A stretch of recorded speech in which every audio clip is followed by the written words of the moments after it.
My mom did not tell me at the start, but I think she told me when I grew up. I think I was in like Form 5, and then she mentioned to me that you were born premature. Not, I don't like study. I like institutions to accredit my knowledge. I think that institutions are built for just accreditation. Exactly. Because when sometimes, not to insult anyone, I feel like someone who spends their many hours on YouTube learning, they can even become more intelligent than their teacher. I do believe that we have a lot of PhDs at the African continent that are useless. That we have a lot of PhDs that have not changed into solutions. No, I'm someone who believes that one of the things that has made us unsuccessful as Africans is because we attach our career path to subjects. It's because I did history, I should be a lawyer. It doesn't mean that. Because I did science, I should be a doctor. It doesn't mean that. But I think there is a purpose, and I think a purpose should guide you on where you want to go. I want to be a leader in global health, and I don't care whether, if it needs me to do diplomacy, I have to study diplomacy.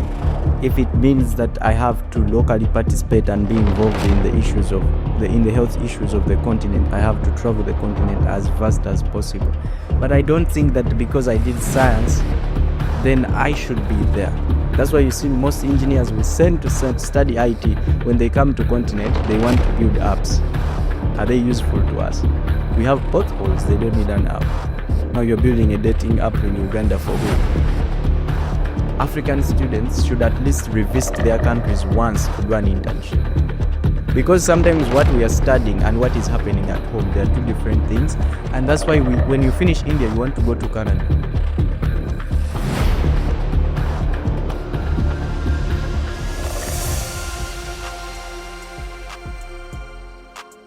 Hello everyone, welcome back to Beyond the Headlines. It's me, your host, Dylan, and my co-host here, Elle. And we have someone special today, Emmanuel. By the way, I find it hard to pronounce your last name, Mr. Emmanuel. Yes. Pronounce it for us. My name is Emmanuel Ssekyanzi. Emmanuel Ssekyanzi, like he said. So today we are having Emmanuel, and he's going to be telling us about the journey, like how he started, how he came to be as the Emmanuel we know today. So I'm pretty sure you are all eager to know his story, and let's stay tuned. So, as Emmanuel,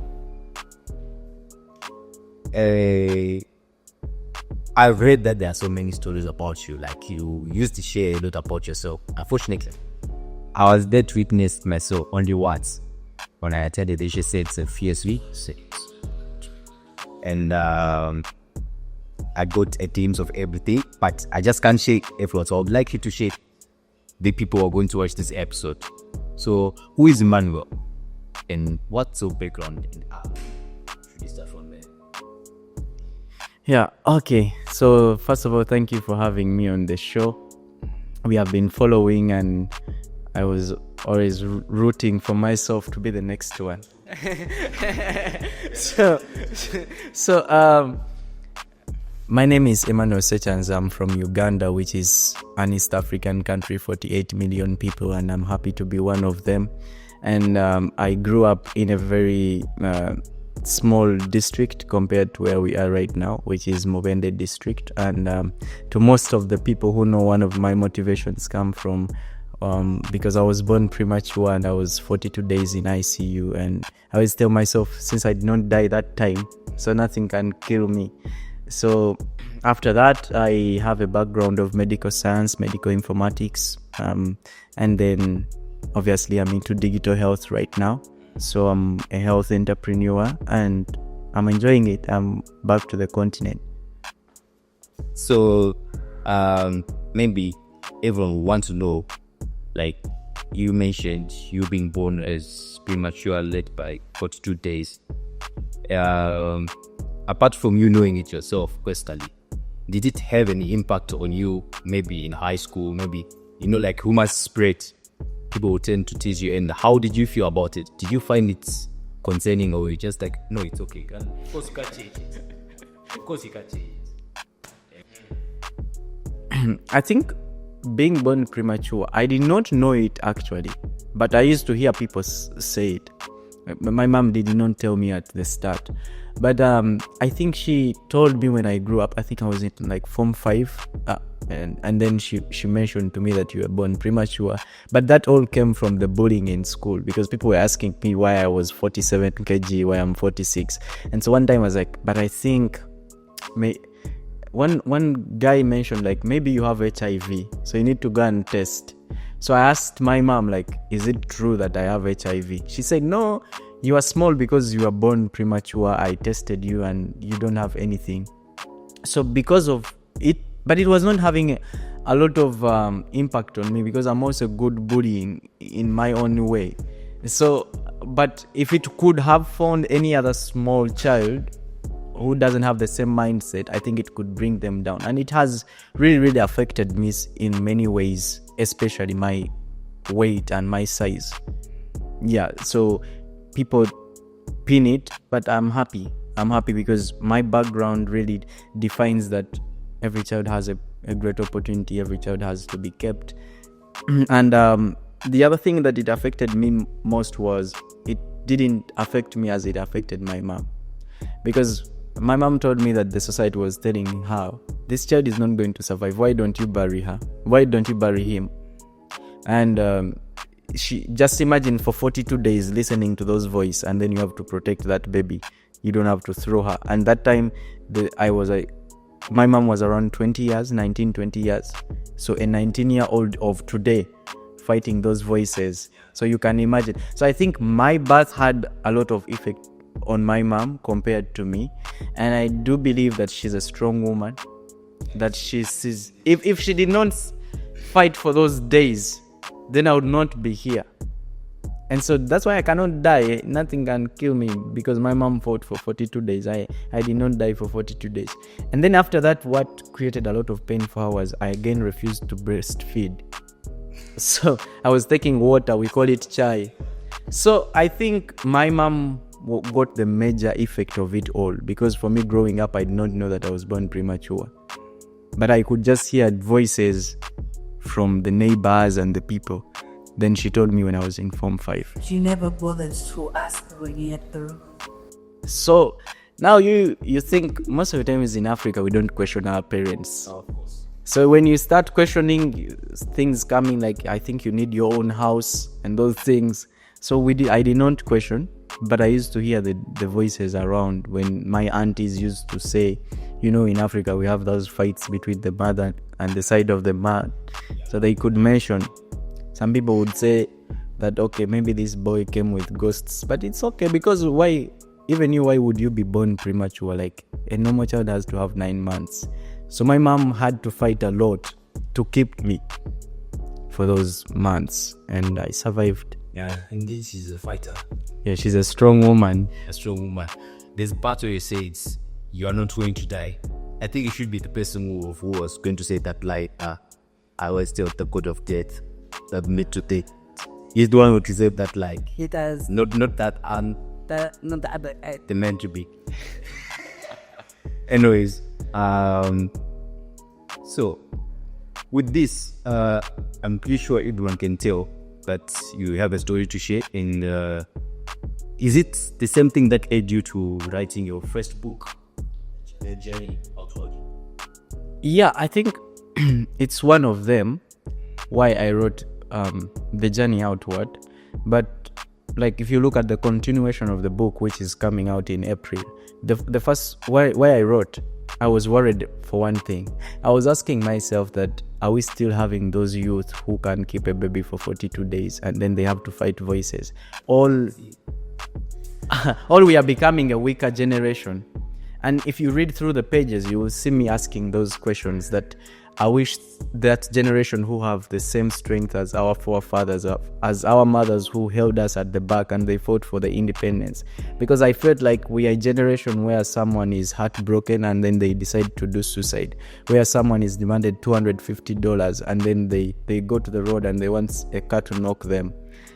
We are that generation. And then we are coming from a generation where a woman had to protect a child named a ghost, is going to die. We should bury this idiot as soon as possible. And she has to go through that trauma.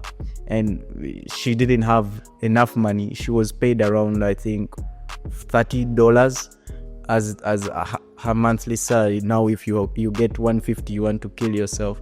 So my intention of writing the book was one, to share the story that, you know what, I think we are getting it wrong as the generation. The next was, every child needs an opportunity, because if I was buried or if I died, then I would not be the testimony that people see now, the grace that people see now. So even if a child is born with a heart disease, is disabled, I think they should live, so that they should tell the story. So it was an encouragement to those women. If you can see, when I was dedicating the book, I dedicated it to those women who give birth to disabled children, to premature children, to those living in poverty, and so on. Yeah. Judging from what you said, I'm pretty sure, like, nowadays, the current generation that we have, they call themselves the most depressed generation. I don't know why. Maybe it's a way of running from responsibilities. Because, I mean, like you said, she was earning out $30, but still, she fought. Yeah, and over 22 years I've lived, I think now the salary has increased like for 10%. I don't think this government, I think now she's like, maybe like 120. So you can imagine how life is moving for women. But still, she managed to raise them. And like, I mean, you wouldn't be here if it wasn't for her. Yeah, I wouldn't if God didn't allow her. So it's very difficult. Yeah. So earlier on, when you introduced yourself, you mentioned that you're in the law sector. Yes. But I had said to that despite you being in the law sector, you've started your master classes whereby you're teaching people to be young entrepreneurs. Yes. And everything. Why did you just better to maybe business, right? Yeah, that's business. Yeah. That's administration or something. The challenge I have with, now let me start it from this side. I do believe that we have a lot of PhDs at the African continent that are useless. That we have PhDs that have not, I'm not saying that, we have a lot of PhDs that have not changed into solutions. So we have people who celebrate their PhDs just after publications. I have my paper published, and then so what? Because the problems we have at the continent, it doesn't need us to publish 100 papers. We need to get them knowledge from the paper and have practical solutions. And then when I was in class, I was like, but I think this thing now, it's very useless, because I have 8 CGPA, but for the last 22 years I lived, I grew up in a village where there is no ICU. I could not get ICU. They used to wrap me in cotton with 2 hot bottles to give me the warmth, with a man-made ICU. And right now there is still no NICU for any child. So does that need me to get a first class? No. It needs me to find a way to solve that. So when I turned into entrepreneurship, when we did Medref, and we have been awarded the African Future Shaper Award and East African Company of the Year, I wanted us to change a mindset. And when I'm teaching my startup masterclasses, we like, you people, we need a mindset to change. We are building an health system which is locally owned by its own people, where everyone locally participates in it, and where we are locally capacitated. Now, what do I mean? Look, USA said we are not giving PEPFAR fund, and every country was on its toes, and what are we going to do for HIV people? Because we are not locally owning our system, we are not locally participating in it, and we are not capacitated to carry our own health system. So what the vision I have, and that's what we are starting with in the countries where we are operating right now, is we started with digital health. So we have one of our platforms, which is a digital immunization platform. We built it in our own African way to meet our own needs. We built the capacity of our own nurses and community health workers to use it. And then we ask the government and everyone to locally participate in scaling it. So in case whatever happens, we have a holistic system which can sustain itself regardless of the external pressures. So this is the main reason why I really love to be an entrepreneur. And secondly, I do feel like we don't have entrepreneurs anymore who feel that we are doing things for the poor people. So when I was in India, I was asking myself, why is paracetamol maybe 27 rupees and in my country it is 100 or something? So we need to change, and that's what we do in a day. That's why I wake up every day and sacrifice a lot. Yeah, you've been working. For 3 years we have worked and believed. I have a question for you. You recently graduated, right? Yeah, Okay, so since you're an entrepreneur, business-minded, of course, what are you planning to do with the degree that you had within the medical field? No, I'm someone who believes that one of the things that has made us unsuccessful as Africans is because we attach our career path to subjects. It's because I did history, I should be a lawyer. It doesn't mean that. Because I did science, I should be a doctor. It doesn't mean that. But I think there is a purpose. And I think a purpose should guide you on where you want to go. I want to be a leader in global health. And I don't care if it needs me to do diplomacy, I have to study diplomacy. If it means that I have to locally participate and be involved in the issues of in the health issues of the continent, I have to travel the continent as vast as possible. But I don't think that because I did science, then I should be there. So we look at the people now. Let us look at, did Elon Musk study space? No. Did Mark Zuckerberg study mass communication and social whatever? Now let's talk about everyone. But people look at problems which are in the continent, in their place, and then they find a solution. For us, what we do is we see the solution, which is study science and become a doctor. After there, we come to look for solutions. Instead of us looking at what are the solutions at our. That's why you see most engineers we send to study IT, when they come to continent, they want to build apps. Are they useful to us? We have potholes, they don't need an app. Now you're building a dating app in Uganda for who? So this is So if you still attach your career path to your subject, it's dangerous. You need to attach it to your purpose and what you believe in. So I don't care. Some of us do degrees for enjoying. Me, I want to do PhDs to enjoy. That's why, yes. You guys like studying? I don't like study. I like institutions to accredit my knowledge. I think that institutions are built for just accreditation. Exactly. Because when sometimes, not to insult anyone, I feel like someone who spends their many hours on YouTube learning, they can even become more intelligent than their teacher. That's true. That's a fact. So did anyone teach you podcasting?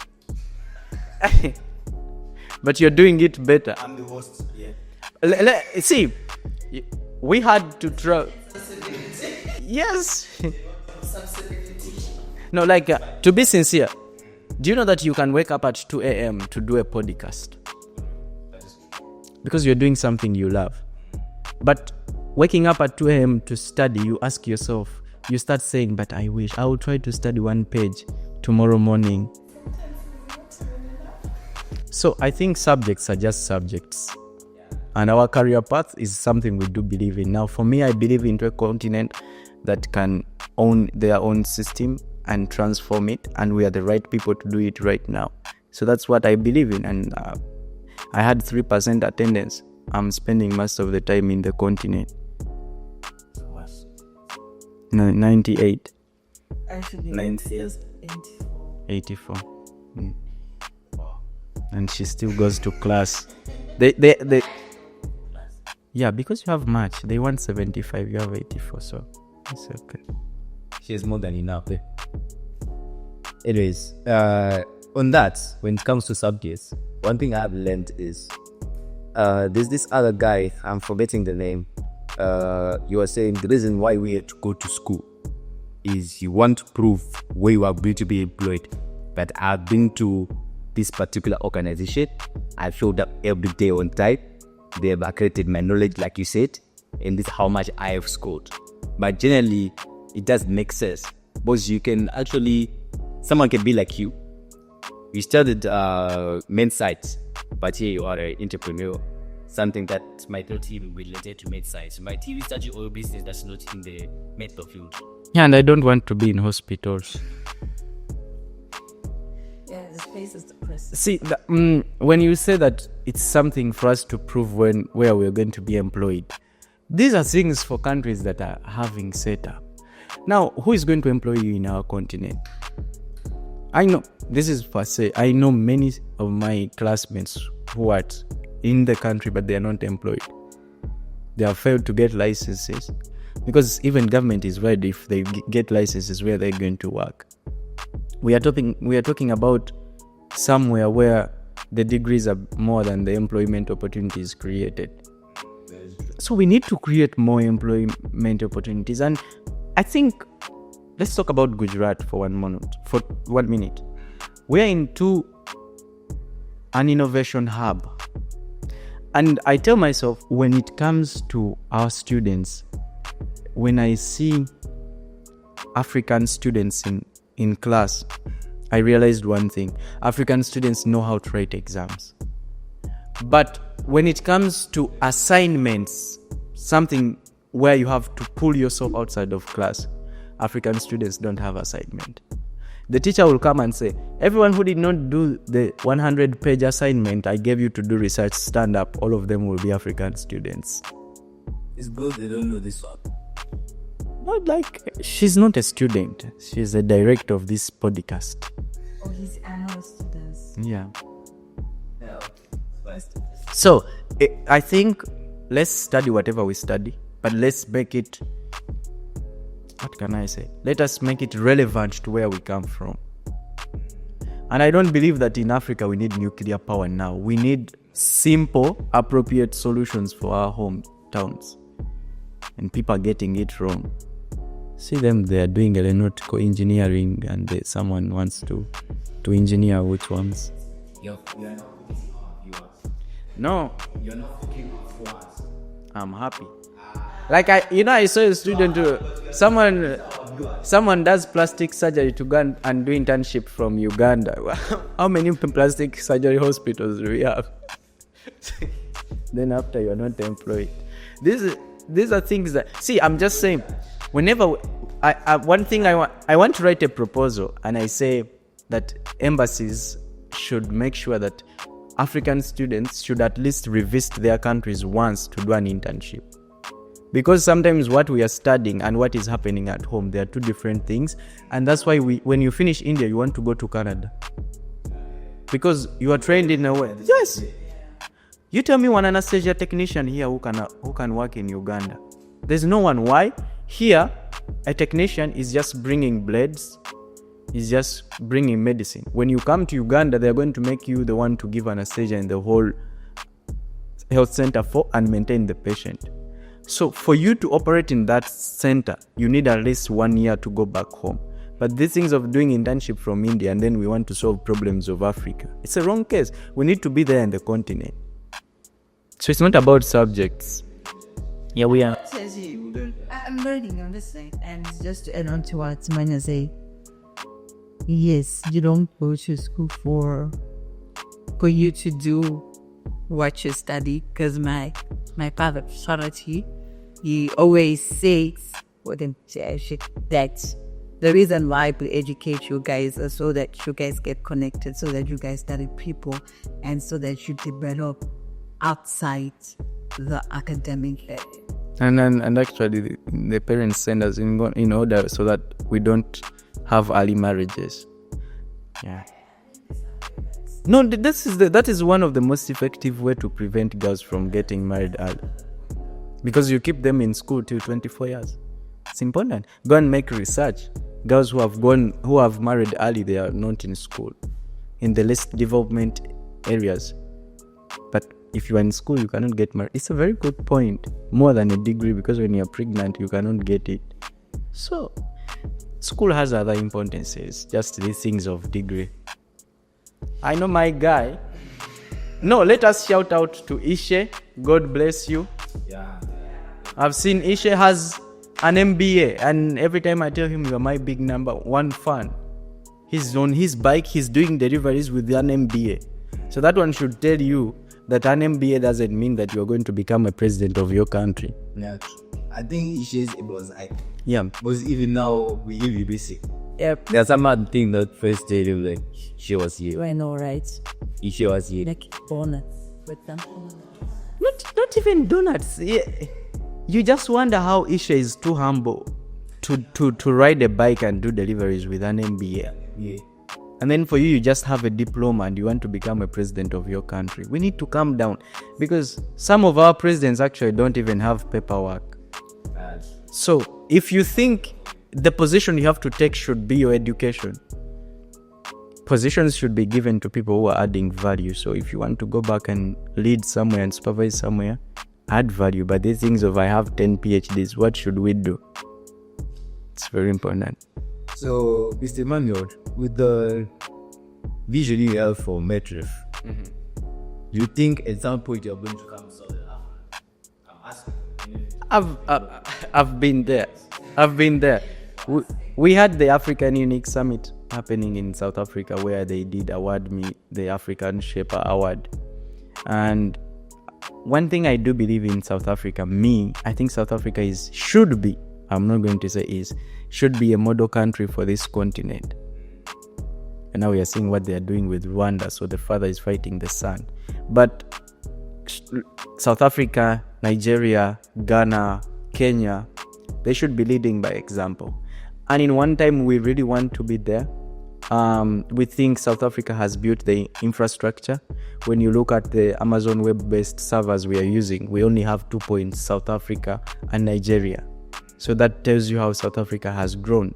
But the challenge we have is some African countries package themselves as if they are US. Like now, getting a South African visa is like 18 days. It's like you're going to see God. So we need to integrate the continent more. Then only we can. Yeah, because I don't know why it should take 15 days to get a South African visa from Uganda. So I think I will do VIST. But as I said, Medref is not just a health tech startup. We are moving policies. Things are changing. We are collaborating crossword. We are operating in a region that is not even ours. We are not implementing in Uganda. We are implementing somewhere else, which is 5,000 miles away from our country. So it means that the world now is global. No one can put you in one cup. So anytime we will be in South Africa, and we'll be happy because it has a better infrastructure than any other place you would dream of. Just the bureaucracies.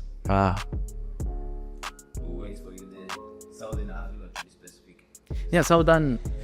I would like to be in. I was supposed to be in Mozambique, but I looked at what is happening. I ran away. Like I cannot take flight there.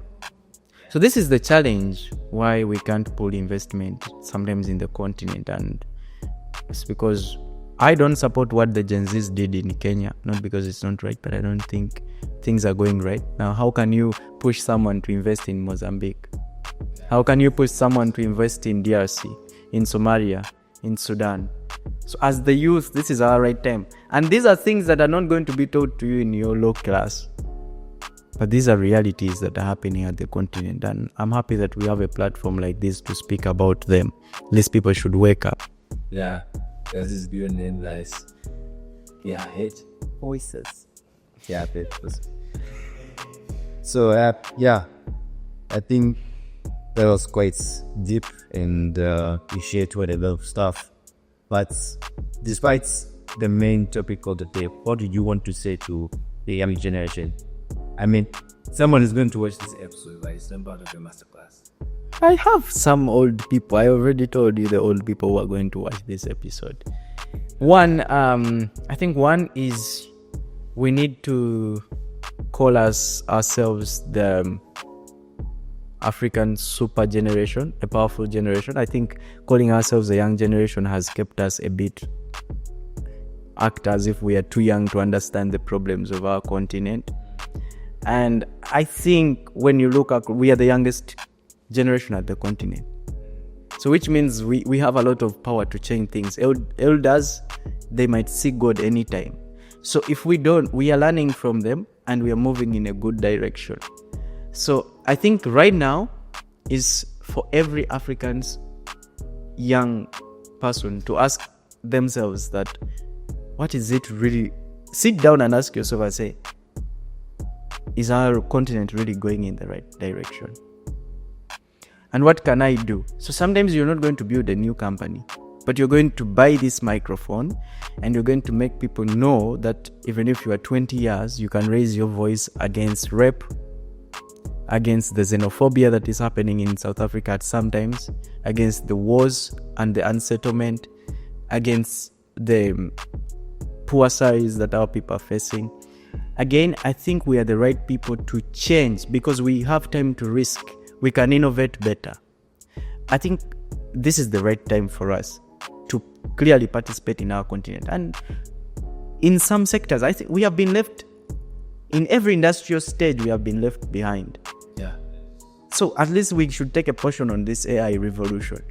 We are working on it on MedRep. We are trying to see how we make our dashboards in future to be able to visualize and analyze data with the power of the AI models. We are trying to see how we make it, but we have been left behind a lot because whenever a new industrial generation comes, it is not yet in the books. Because now for us, we have been made the way we have to study it in senior 6 before we learn to do it. So the AI thing will come in next generation of the books, and then our schools will buy them after 3 years. Yeah, I went to my school and people are still studying biological science of 19, I don't know. So I think this is the right time. Keep yourself updated. This is what I'm going to say. Keep yourself updated. Keep yourself updated. No, she's updated. She's beyond the headline. So let's keep ourselves updated. Let's follow each other's work. Everyone should follow this platform. Let's not compete so much for useless things. We want to be the first Black African every time when other people did it. So let's try to be the first and try to change the continent. So I think that's going to be important for us. We need to change our mindset, and we are ready. Yeah, we are ready. So I think to stop owning ourselves the future of tomorrow and prove it. We are proving it. Yeah, I mean, it's already been roses, but still, and let's stop there. See, Dylan, when you live here and go to Congo, you will find people of the same mindset like you. When you go where, you will find them, and our job is just to collect that army. We are very good at collecting M23s, but we are not good at collecting knowledge powerhouses. M24 is us. We are going to collect the powerhouses of the African continent, the young powerhouse, knowledge powerhouse, and we are going to come together to create things. I dream of an Africa where I started an idea in Uganda and I build a prototype in South Africa, and it is piloted in Nigeria, and it is validated in South Africa, and then it is sold to Kenya. When we start allowing the flow of knowledge, we are going to win. But we cannot close our doors, because if I build an application and I have to host it in South Africa and South Africa doesn't accept, I'm dead as a Ugandan. So when we open our doors and collaborate better, we are strong. And thank you guys for having me. People from South, I like you so much. Yeah. We are very good people, so very thankful. Yeah, really. But because we were not a small Gift for me? Exercise. Oh, I like exercises. Okay, I'll leave this time to her. Guys, it's L with an E and an L. Not just an L, but with an E and an L. Yes. Women. Yeah, women. Okay, so Mr. Emmanuel. With an A.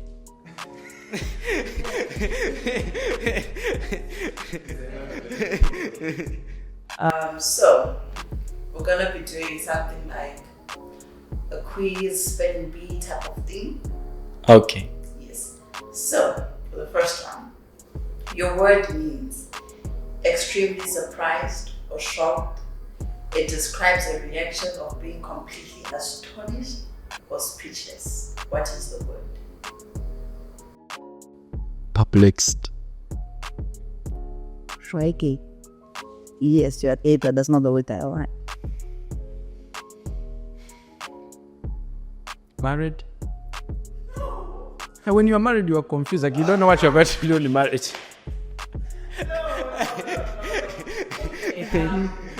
The word is reciprocity, or either way that avoids attention, especially because it would not be approved. It describes actions as seeking or eating. The word has the double R and ends with the S. That's me.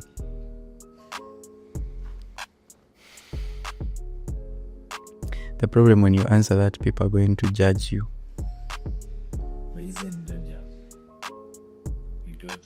So it has double R and S at the end. No, we had the definition. Like you want to dance but you fear. Like your mother did not allow you to go to nightclub and you went. So dance from far away. Far away. See, why did you choose questions so that I get 0? You got one correct, though. Okay, what is the answer? Oh. Chineke, Jesus. She was it for you, not me. What is... I've never used that in my whole English for 22 years. Well, our boys, so this is your hair. Okay. Yeah. Yeah, everyone bullies people. No. I'm very sure Trevor can never get anyone, even that pronunciation. Cut this out. This. Anyway, it's high. Oh. Pleasure. And you will make nice people. When she's crying, she knows she got me. So that it was there was our guest Emmanuel, and we always saw you all the short exercise. And I'm pretty sure going to be into each and every guest. Yeah. I pushed it to your experiment. I knew. Actually, I think the next time we are coming on the show, whenever they give us an exercise, they should give us $100 per question you face.